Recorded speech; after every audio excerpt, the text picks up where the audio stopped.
Alam mo ba kung anong helicopter ang kayang lumipad sa dagat at sa lupa habang kayang magdala ng mga sundalo at magsagawa ng rescue missions? Ito ang NH-90. Ang NH-90 ay isang modernong military helicopter na gawa ng tatlong kumpanya sa Europe, Airbus Helicopters, Leonardo at Fokker. May dalawang pangunahing bersyon ito, TTH o Tactical Transport Helicopter para sa transport ng tropa sa lupa, NFH o NATO Frigate Helicopter para naman sa mga misyon sa dagat tulad ng anti-submarine warfare. Kayang magsakay ng hanggang 20 sundalo o 20 sugatan sa medical evacuation.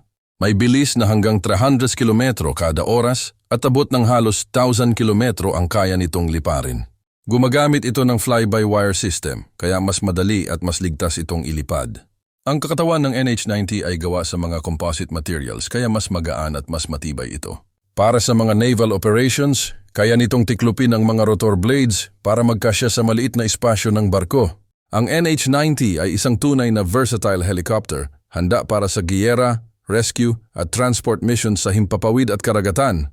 Isa sa mga pinaka-advanced na military helicopters sa buong mundo. Follow for more.